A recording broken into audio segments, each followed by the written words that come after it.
Good morning, class. Before we start, let us all pray. In the Father, the Son, the Holy Spirit. Amen. Please bow your heads and let us pray. Dear Jesus, please show me how to spend this day sharing your love in every way.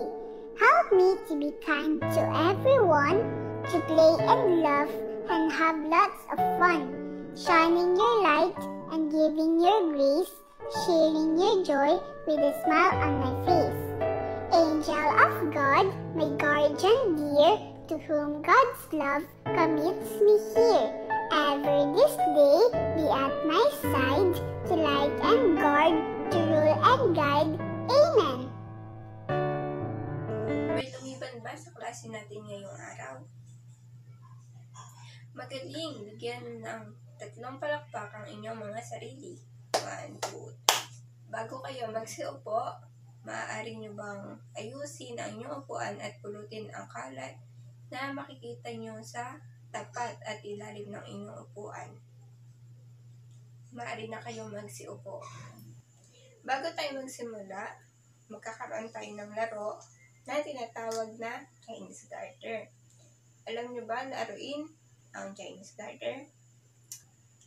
Kung hindi, ang garter o ang rubber band ay hahawakan sa magkabilang dulo at ang ibang kasapi naman ay tatalon habang sinasabi ang 10, 20, 30, 40, 50 hanggang sa makarating sa 100. Naiintindihan niyo ba kung ano ang Chinese garter? 10, 20, 30, 40, 50, 60, 70, 80, 90, 100!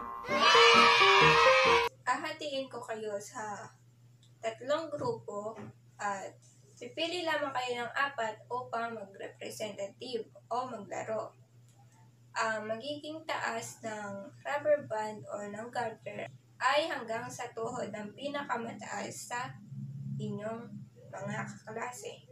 Habang naglalaro kayo, ano ang inyong napansin? Nagbibilang tama. Paano tayo nagbibilang? By 10, 20, 30, 40, 50, so on and so forth. Alam nyo ba na ang tawag sa pagbibilang na inyong ginawa ay skip counting? So ano nga ba ang skip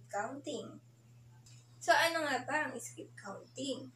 Ang skip counting o paglaktaw ng pagbilang ay isang uri ng pagbilang pasulong sa pamamagitan ng pagbilang o pagdadagdag ng parehong bilang tuwing lalaktaw. Ginagamit natin ang skip counting para mas mapabilis ang ating pagbibilang.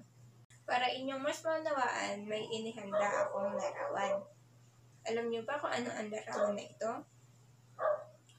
Tama, piggy bank. So, si JJ, nag-iipon siya ng 10 pesos per day para sa birthday ng kanyang kapatid. Magkano nga ang kanyang iniipon per day?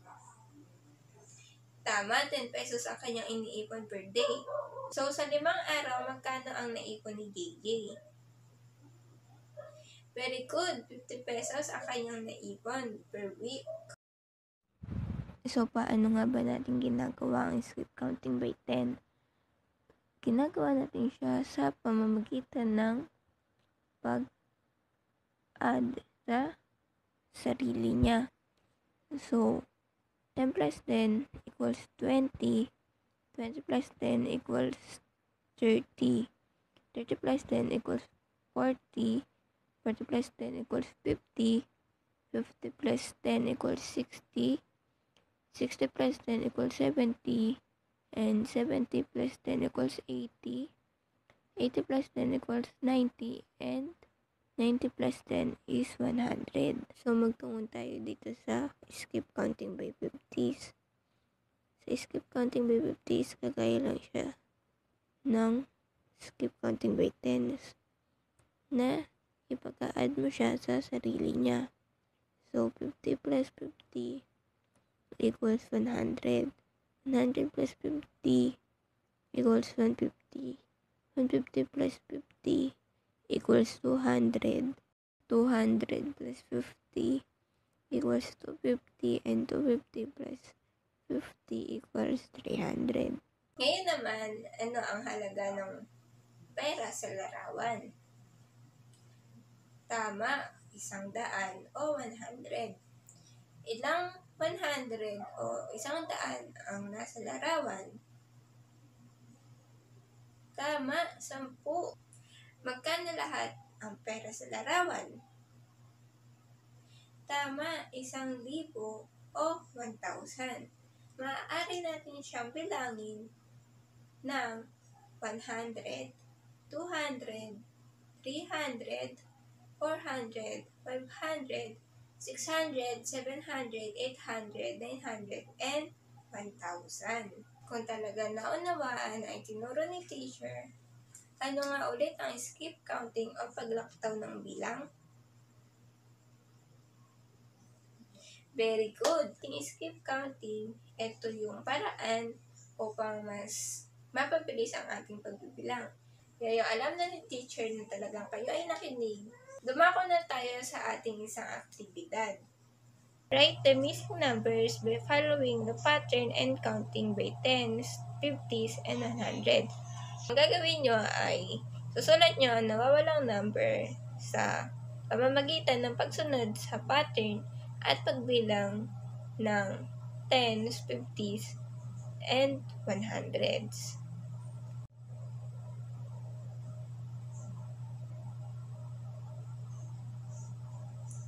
Tapos na bang magsugot lahat? Kung tapos na magsugot ang lahat, maaari nyo nang ipasa ito mula sa likod papunta sa harap at ibigay sa akin. Tako naman tayo sa isa pa nating aktibidad. Determine the skip counting pattern of the numbers in each picture. Ang gagawin nyo lamang dito ay sulat nyo kung ano ang nawawalang bilang. So, magsisimula tayo sa 250. Sa susunod naman, skip counting by tens. At magsisimula tayo sa 10. And next is skip counting by 100s. So, mag-start tayo with 300.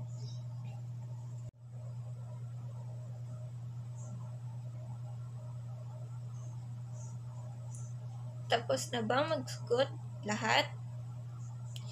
Kung tapos na magsugot ang lahat, maaari nyo nang ipasa ito mula sa likod papunta sa harap at ibigay sa akin. Para sa inyong assignment or takdang aralin, draw a shape to show how you skip counted by tens, 50s, and 100.